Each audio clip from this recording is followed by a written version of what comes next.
Bonjour à tous et bienvenue sur Tuto Blender. Dans cette vidéo, j'aimerais vous parler des Loop Tools dans Blender. C'est une liste d'outils en fait qui vont vous aider à mieux modéliser ou modéliser plus facilement, plus rapidement dans Blender. Donc ça se passe en mode édition. Et à la base, en fait, c'est un add-on qui s'installe sur Blender et étant donné le contexte actuel, parce que là je suis à l'heure où j'enregistre cette vidéo, la version 4.2 de Blender est actuellement en version bêta, et ça fait un moment maintenant qu'elle est en version bêta, donc ça devrait pas tarder à sortir de manière stable, j'ai pas la date exacte. Et le truc c'est que cette version 4.2, elle introduit la notion d'extension dans Blender. J'en ai parlé dans une vidéo précédente où j'ai présenté l'Extensions Platform, une plateforme en ligne sur laquelle vous pouvez venir télécharger, installer des extensions, et donc les extensions c'est à la fois des add-ons, mais ça peut être des thèmes, et pourquoi pas plus tard, je sais pas, des assets ou des groupes de nœuds, d'autres types en fait d'objets dans Blender. Donc c'est assez intéressant, et cette notion est vraiment nouvelle avec la version 4.2. Donc là, si je viens vous montrer mon splash screen, je suis bien sur la 4.2 bêta. Et si je viens dans Edit Preferences, ici, dans mes préférences, on voit que, alors, il y a un petit changement vis-à-vis de, enfin, par rapport à la vidéo que j'avais faite où j'ai présenté l'Extensions Platform, où en fait j'avais le bouton Get Extensions ici qui venait remplacer en fait l'ancien bouton Add-ons qui était là avant. Et suite à une forte demande de la part de la communauté, je pense, les développeurs sont revenus un peu en arrière, ils ont rajouté le bouton Add-ons en dessous, ils ont gardé leur bouton Get Extensions bien sûr, et ils ont rajouté les boutons Add-ons et Theme, parce que ce sont actuellement les deux types d'extensions qu'on peut avoir. Donc comment ça fonctionne un peu tout ça? Get Extensions, alors c'est pas la première fois que j'enregistre la vidéo, hein, donc je l'ai déjà fait dans une présente vidéo, mais si c'est la première fois que vous l'ouvrez, ici Blender va vous proposer, enfin vous demander l'autorisation de se connecter à Internet pour avoir accès à l'extension, à la plateforme en fait d'extension. Et donc vous autorisez, et du coup vous allez pouvoir avoir ces boutons install ici, et en un seul clic vous allez pouvoir télécharger, installer, activer l'add-on en question ou le thème d'un seul clic en fait depuis Blender, sans même aller sur le site. Et si vous allez sur le site, vous pourrez aussi télécharger, et dans ce cas, si vous avez par exemple pas autorisé Blender à accéder à Internet tout seul, vous pouvez télécharger manuellement sur votre ordinateur et puis installer depuis l'ordi sur Blender. Comme ça, vous êtes sûr que Blender, il est local et il touche pas à Internet. Bref, c'est pas le sujet de la vidéo. Comme je vous le disais, j'ai déjà enregistré ce tuto, donc je l'ai déjà dit, je me répète, mais j'ai pas fait exprès. Loop Tools, il est déjà activé par défaut. Là, je viens de télécharger et d'installer la version 4.2 bêta, et en fait, je comptais parler des Loop Tools, hein, c'est pour ça que je me suis dit, tiens, il va falloir parler des extensions, il faudrait que je reprenne la version bêta 4.2 et tout. Et en fait, en l'ouvrant, je me suis rendu compte que Loop Tools était déjà installé, activé dans Blender. Donc, je présente tout ça au cas où, parce que si jamais de votre côté, il n'y a pas Loop Tools, ou je sais pas, plus tard dans le futur ça change et en fait il n'est pas activé par défaut, j'en sais rien, eh bien vous savez comment faire, hein. Vous allez ici, vous recherchez Loop Tools ici, et vous allez pouvoir avoir un bouton Install. Ça va non seulement le télécharger, mais aussi l'installer et l'activer automatiquement dans Blender. Et ça me fait penser aussi que j'avais parlé un peu de la raison pour laquelle il y avait ces add-ons et des thèmes ici. Ça vous permet de, quand je laisse la souris, ils disent Manage Add-ons. Donc vous pouvez gérer vos add-ons ici.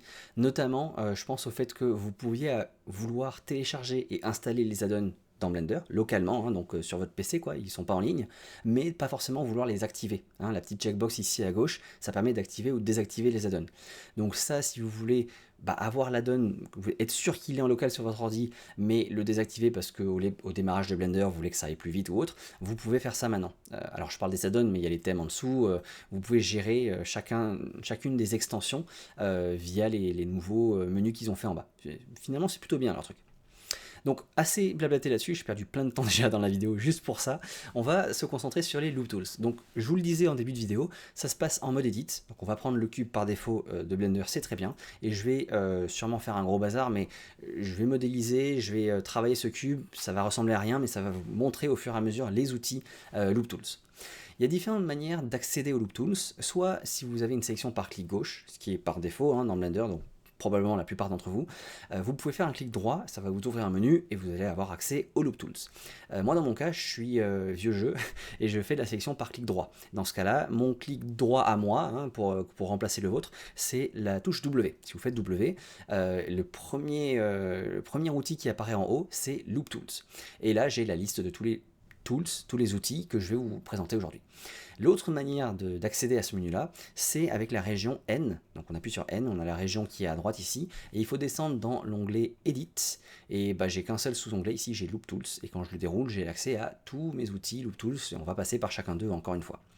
Moi, j'ai l'habitude d'y avoir accès via ma touche W, et le premier tool qu'on a ici, c'est Bridge. Bridge, c'est le mot anglais qui correspond à pont en français. Donc ça va faire un pont entre deux loops, quelque chose. Ah oui, patientez encore un peu avant qu'on accède aux outils, je vais vous expliquer la notion des loops, parce que là on est sur des loop tools, c'est une notion assez importante et qui est commune à n'importe quel soft de 3D, hein. C'est pas juste spécifique à Blender. En 3D, un loop de quelque chose, ça peut être un vertex loop, ça peut être un edge loop ou ça peut être un face loop, c'est donc une ligne continue soit d'arête, de sommet ou de face, d'arête et de sommet. Oui, c'est ça, les arêtes et les sommets, c'est... Oui, ok. Dans Blender. Donc là, si je prends par exemple l'outil CTRL-R pour faire un loop cut, hein, je fais un cut d'une loop, on voit qu'il me prévisualise la coupe qu'il va me faire.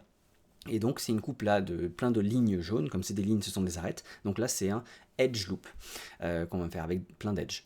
Si je le valide, je peux me mettre en sélection par sommet, et là c'est un vertex loop, pareil, vertex ou edge loop, parce qu'en fait on a, si je me mets en vue transparence, là ici avec Alt Z, j'ai un sommet après l'autre, en fait, je peux sélectionner ça, voilà, et j'ai une continuité, en fait, dans la section de mes arêtes, qui reboucle et qui vient se refermer avec le premier, quoi, que j'avais sélectionné.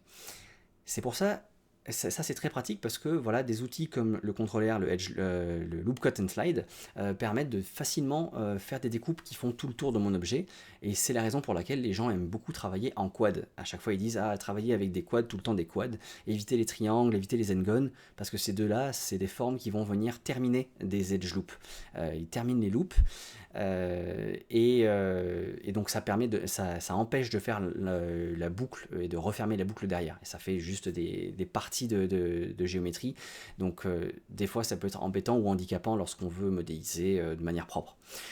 Donc là j'ai vu Edge et Vertex Loop, mais si je veux faire une Face Loop, c'est le même concept sauf que c'est avec des faces. Donc je vais me mettre en section par face, soit on clique sur l'onglet ici à droite avec la face, soit on appuie sur 3, alors pas le 3 du pavé numérique, c'est le 3 au-dessus des lettres de votre clavier. Et là donc j'ai une section par face, si je fais Alt-clic, je vais pouvoir sélectionner un Face Loop qui est là, donc c'est l'anneau de face qui est ici. Voilà, Loop c'est un anneau en fait, un Face Loop, face d'anneau. Anneau de face. Ouais. Et pareil, le raccourci Alt-clic de sélection, hein, clic gauche pour vous, clic droit pour moi, permet aussi avec les arêtes par exemple de faire la sélection d'un Edge Loop ou d'un Vertex Loop. Voilà, je pense que j'ai à peu près bien couvert le topic des loops, le sujet des loops. On va revenir encore une dernière fois sur nos outils avec W ici, nos loop tools. Et donc Bridge, je vous disais, va permettre de faire le pont entre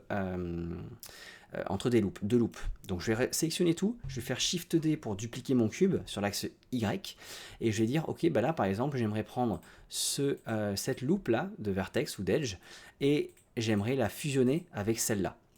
Et ce qui est bien, c'est que, alors normalement pour faire ça, on viendrait supprimer les faces qui sont ici, parce que en venant fusionner les deux, des fois Blender il viendrait nous faire des faces intérieures en fait dans notre géométrie.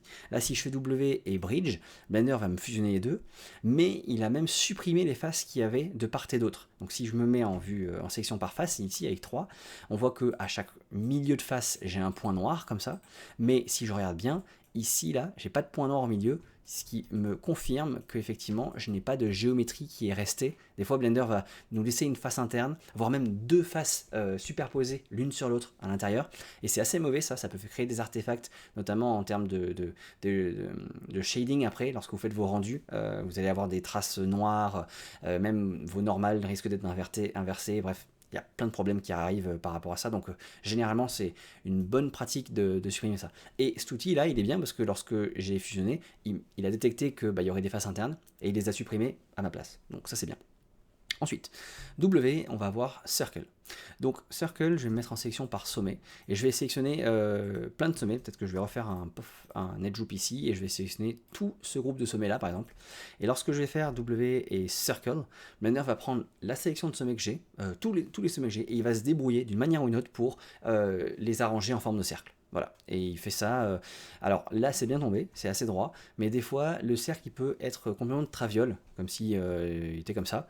Bref, il s'est débrouillé, il a créé un cercle. Après, est-ce que le cercle est bien droit, bien placé? À voir. Donc dans ce cas-là, vous pouvez toujours. Ah mince, vous voyez là c'est le truc. Vous avez normalement ici en bas à gauche des options qui permettent de gérer en fait l'outil que vous venez d'utiliser. Bah, là, comme j'ai créé un nouvel outil derrière, le dernier outil utilisé, bah, comme mon dernier outil c'était le rotate, parce que j'ai voulu tourner le cercle pour vous montrer que des fois ça pouvait être de traviole, et bien ça a annulé la gestion des options pour le loop tool que j'ai fait tout à l'heure. Donc je vais refaire un CTRL Z, je vais refaire vite fait mon circle ici, et là voilà, j'ai accès à mes options ici. La méthode, alors franchement, la méthode, vous pouvez tester, voir si la deuxième vous convient mieux.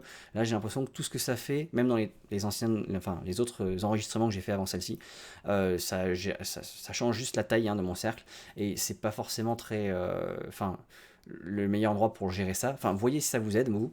Mais en dessous, vous allez avoir, par exemple, Radius, qui vous permet de gérer manuellement le rayon de votre, de votre cercle. Donc, bon, ben, ça, c'est, au final, c'est réécrit par ça, quoi, en fait. Donc, vous pouvez gérer votre radius ici, votre rayon ici, si vous voulez. Flatten, c'est si jamais le cercle n'était pas, voilà. Là, l'espacement entre les sommets n'était pas forcément très uniforme partout. Donc, lui, il permet d'aplatir, enfin, de faire que c'est bien égal partout. Mais si vous voulez garder à peu près la forme que vous aviez avant, vous pouvez enlever ça, par exemple. Regular, pareil, ça permet d'avoir une régularité entre les différents sommets qui sont là dans votre cercle. Et si vous le décochez, ça va faire un résultat qui sera plus proche de ce que vous aviez par rapport à la position de vos sommets à la base. Et enfin, et justement, vous avez l'angle qui est en bas ici qui va permettre de regérer l'angle de votre nouveau cercle. Parce que des fois, je vous l'ai dit, ça apparaît comme ça, quoi. Il l'a généré de cette manière-là et bon, c'est pas ce qu'il vous faut. Donc vous pouvez venir manuellement le repositionner pour être vraiment bien. Et le contraindre suivant différents axes si vous avez besoin et gérer l'influence de cet outil-là. Mais encore une fois, sachez que ça c'est éphémère, temporaire. Dès que vous aurez créé, dès que vous aurez utilisé un nouvel outil dans Blender, eh bien ici vous n'aurez plus accès à ces options-là. Donc gérez-les dès que vous faites l'action. Ensuite, Loop Tools, on a Curve. Alors Curve. Pour faire ça, je vais d'abord modifier un petit peu ma géométrie qui est ici. Je vais rajouter encore d'autres loop cuts ici. Et on va s'intéresser à cette arête-là, là en bas. Hop, tous les sommets qui sont en bas ici. Et ce qu'on va faire, c'est qu'on va vouloir le transformer en une espèce de curve. On va courber tout le truc. Et pour ça, on va prendre des points clés. On va dire que... Alors ici aussi, je vais peut-être CTRL B le subdiviser pour avoir plus de points. Et ce sera plus joli à voir après. Et je vais dire, ok, celui-là, par exemple, j'aimerais le déplacer. Alors je fais ça dans l'espace, je ne contrains pas un axe en particulier. Mais hop, je vais déplacer celui-là là. Je vais venir prendre celui-là et je vais le mettre ici. Et une fois que je sélectionne les points d'ancrage qui sont vraiment les extrêmes de ma courbe, je vais sélectionner ces points-là, pas les autres, je m'en fiche, et je vais pouvoir faire W et mon curve ici, et Blender va s'arranger pour justement interpoler les autres sommets qui sont liés à ceux que j'ai sélectionnés pour en faire une courbe entre mes différents points. Et là pareil, on peut jouer sur les différentes interpolations linéaires ou cubiques. Cubique c'est en général pour avoir quelque chose de bien lisse et courbé et plutôt agréable à l'œil. Des restrictions qui sont ici, je vous avoue ne pas vraiment les utiliser. Ah oui d'accord, donc ça c'est pour extrude only, ça veut dire que là il va faire une restriction qui fait que tous les sommets qui étaient vers l'extérieur, donc vers le bas ici, vont être pris en compte, mais dès que c'était à l'intérieur, eh bien il les exclut. Et l'autre c'est l'inverse, indent only, voilà, ceux-là il les exclut, par contre dès que c'est à l'intérieur il veut bien faire la courbe, voilà. Ou none, ça fait vraiment toute la courbe comme il faut. Boundaries, je pense que dans certains cas particuliers ça peut avoir un effet intéressant, donc checkez-les au cas où. Et regular, c'est encore une fois une manière d'interpoler et pour comment distribuer les sommets sur la courbe. Voilà, et puis encore une fois, la restriction sur les différents axes et l'influence de cet outil. On est bon, je pense, pour le curve. On va faire W et revenir sur le quatrième qui est donc flatten. Et flatten, alors ça c'est très bien que j'ai fait cette curve un peu dans l'espace n'importe où parce que vous voyez que maintenant, tous les sommets qui sont en bas, qui avant étaient une face bien plate, bien droite, eh bien c'est n'importe quoi. Donc je vais pouvoir faire W et mon flatten ici et il va venir m'aplatir tous les sommets que j'avais là. Alors, encore une fois, il y a des options, best fit, normal, donc par rapport à la normale de ce que vous aviez, peut-être un résultat un peu différent, ou view, Alors bon, là, effectivement, j'étais dans une vue n'importe comment. Vous voyez qu'il a aplati par rapport à la vue dans laquelle j'étais. On voit la même chose, mais tout est aplati. Donc, bah, mettez-vous peut-être dans une vue. CTRL 7, c'est l'inverse de la vue de haut. Hein, 7, c'est la vue de haut. Et CTRL 7, c'est la vue inverse à la vue de haut. Peut-être faites ça d'utiliser l'outil Flatten. Et vous aurez peut-être un meilleur résultat. Et puis voilà, ça c'est les seules options qu'on a ici. Ensuite, W, on va avoir J stretch ici. Ah, J stretch, ça va ressembler à curve en fait. Ça va pouvoir faire une courbe. Donc, alors J stretch, c'en est un. Je vais sélectionner par exemple cette ligne. On va faire la même chose qu'on avait derrière, mais on va le faire différemment. Et pour celui-là, par contre, c'est intéressant de venir avec N, récupérer J stretch. Comme ça, on peut gérer en fait ici la manière de le guide. On peut l'utiliser avec soit la notation, parce que là on n'utilise rien, none c'est rien et ça va visuellement je peux pas vous montrer grand chose. Annotation c'est bien parce que c'est ce que je vais vous montrer d'utiliser, c'est le plus facile. Et Grease Pencil c'est pareil qu'annotation, mais il faut utiliser l'outil Grease Pencil dans Blender, c'est un peu plus technique, compliqué. Vraiment le plus simple lorsque vous faites de la modélisation, c'est d'aller utiliser annotation qui est ici. Donc vous prenez annotation, l'outil annotation c'est celui-là, le raccourci c'est la touche D il me semble. Donc vous avez sélectionné vos sommets, vous vous êtes mis en annotation, Spread Evenly c'est bien, et Limit Velocity je pense c'est bien aussi. Et ensuite, soit vous allez cliquer là-dessus, hop, pour vous mettre un outil d'annotation, vous tracez votre trait là, ou alors, si vous voulez rester là-dedans, vous pouvez faire D, je pense, et ça vous permet de dessiner. Alors, bien sûr, j'ai pas besoin de cette ligne-là, j'en ai besoin que d'une. Et comme c'est la ligne active, j'espère que ça va me garder cette ligne comme une ligne active. Et ensuite, vous allez recliquer sur J-Stretch, voilà, et ça l'a fait. Ça va venir affecter tous les sommets que vous aviez sélectionnés à votre annotation active. Donc c'est la dernière annotation que vous avez faite. Sinon, vous pouvez gérer, je pense, dans View, Annotations, ici, vous pouvez gérer les annotations. Si vous en créez d'autres notes, ici, vous pouvez gérer la note qui est active, je pense, et c'est celle-là qui sera prise en compte pour affecter vos sommets. Et une fois que vous avez fini, dans Edit, ici, vous pouvez même cliquer sur Delete Annotation Strokes. Et comme j'ai fait d'autres trucs en attendant et que j'ai créé d'autres... il faut que je me remette là-dessus, je pense. Edit, delete, voilà. Et ça va me supprimer la notation que j'avais faite pour travailler, quoi. Et voilà, et là j'ai refait une espèce de courbe bizarre. Je vous avais dit, hein, le cube de départ va devenir un peu n'importe quoi, mais au moins je vous montre les outils et c'est bien. Refaisons W et on va voir après J-Stretch, on va voir Loft. Et Loft, c'est un peu la même chose que Bridge, mais on peut aller sur plus que 2 edge loops. Alors hein, vous me dites, tiens, comment on va faire pour faire 3, 4, 5 edge loops et tous les fusionner en un pont ensemble? Parce que c'est vrai que moi aussi, la première fois qu'on en avait parlé de ça, j'avais imaginé... Alors, ce que je vais faire, c'est Shift A et je vais rajouter un cube. Voilà. G, je vais le déplacer ici et je vais aussi faire Shift D et remettre un troisième cube là. Et je me dis, tiens, bah dans ce cas-là, je vais pouvoir prendre cette face, puis cette face, puis cette face, et puis faire un loft du coup. W et loft, sauf que, bah non. Enfin, peut-être que c'est ce que vous voulez, mais je vois pas de cas vraiment très utile pour faire quelque chose comme ça. Donc, CTRL Z, c'est pas ça qui nous intéresse. Avec le loft, hop, je vais faire L, supprimer ici. Je vais aussi faire, tiens, on va utiliser un peu de connaissances qu'on a eu depuis le début. Section par face. Alt-clic ici pour sélectionner cette face loop qui est là, et je peux faire X, et je peux supprimer pas les faces, mais seulement les faces, only faces. Comme ça, je garde, mince, CTRL Z, c'est même mieux que ça, je vais faire X, et je vais faire only edges and faces. Ah oui, mais non, dans ce cas-là, je supprime tout. Bon, tant pis. Je voulais garder les deux faces qui étaient de chaque côté. Bref, on va faire différemment, du coup, je vais prendre cette face qui est là, et je vais faire Shift D, hop, et je vais la dupliquer, Shift D encore une fois, et Shift D encore une fois, et vous voyez un peu là où je veux en venir. Maintenant qu'on a ça, je peux sélectionner toutes ces faces-là, et là par contre, dans ce cas-là, si je veux toutes les lier ensemble, faire un tube, quoi, continuer le tunnel, je peux faire mon loft, et Blender va prendre en compte et va me faire mon loft. Et vous voyez que du coup, bah là on le voit bien, il a supprimé toutes les géométries à l'intérieur, même celles en bout. Alors ça, c'est pas forcément quelque chose qu'on aurait voulu, mais ça vous montre que voilà, il a détecté que ok, ça potentiellement, s'il y avait de la géométrie par la suite qui était liée à ça, eh bien ça aurait créé une géométrie invoulue à l'intérieur, donc il l'a supprimé. Après là, si c'est juste une face à re-remplir, c'est facile à faire, quoi. Donc ça c'était le loft. On va continuer. On a dépassé la moitié déjà. Relax. Alors le relax, il est très bien aussi. Comment je vais vous montrer ça? Tiens, disons que je vais faire CTRL R. Je vais faire encore 2-3 petites coupes ici. Et mettons que je vais utiliser le proportional editing, faire un peu une espèce de méli-mélo ici, par exemple, ça très bien. Si je me mets en vue de dessus, et je vais faire G, et je vais voilà. Voilà, c'est pas très propre comme géométrie, on aimerait avoir plutôt des carrés, et là c'est un peu étiré là, trop écrasé ici. Donc c'est là que je vais pouvoir sélectionner par exemple l'ensemble de sommets qui sont ici, voilà, et me dire ok, là je vais faire W et un relax pour essayer de... hop, si je le fais en plusieurs fois. Alors ça va venir adoucir normalement.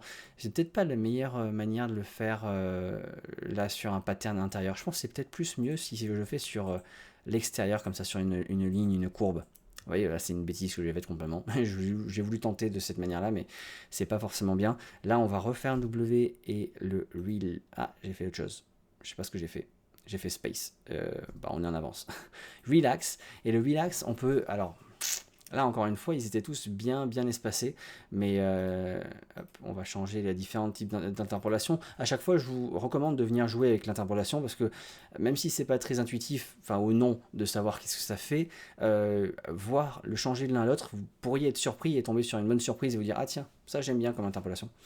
Input, bon, la sélection. Si vous faites parallèle, des fois ça peut être intéressant de voir ça parce que ça étend votre action sur le reste de la géométrie qui est liée à votre sélection. Et ça peut être pas mal des fois. Vous pourriez avoir des surprises agréables. Des agréables surprises.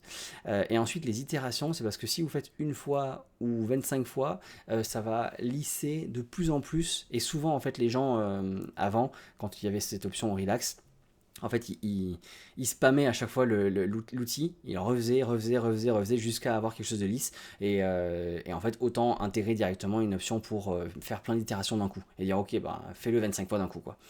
Et là, c'est pas forcément le meilleur exemple parce que, alors, ben, en fait, on a un super exemple en haut ici, là. Je suis con, mais en fait, ce que j'ai voulu faire tout à l'heure, qui était une grosse bêtise, ça va me permettre d'avoir le meilleur exemple pour pouvoir vous faire un relax ici. Hop. Relax, et là on voit que effectivement j'ai amélioré déjà la position de tous mes sommets et j'ai même pas forcément besoin de faire plus. Ah si, vous voyez que plus je fais d'itération et plus ça me l'adoucit, et donc du coup bah en fait ça me l'aplatit un peu parce que pour avoir une courbe plus lisse, et bien ça les aplatit. Donc ces sommets là par exemple ils sont rentrés plus à l'intérieur. Et ceux-là se sont éloignés de ceux qui étaient ici. Mais voilà, avec ça, je pense que vous avez une bonne idée de ce que peut faire Relax. Ça essaie d'adoucir un peu la courbe que vous avez sélectionnée. Et là, vous vous rappellerez, hein, avec ma bêtise, pas forcément le faire sur un maillage interne comme ça, mais plus sur une bordure. Et enfin, W, je pense que c'est le dernier, c'est le space qui est là. Et encore une fois, on a un super exemple avec tout ce qui est là. En fait, je peux pouvoir le sélectionner jusqu'ici. Mince, qu'est-ce qui me fait?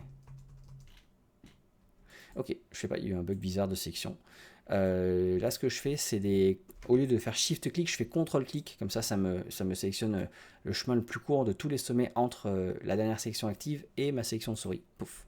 Et là, on voit qu'on a des sommets qui sont continus sur une même arête là, mais qui sont mal espacés entre eux. En tout cas, il y en a qui sont plus rapprochés que d'autres.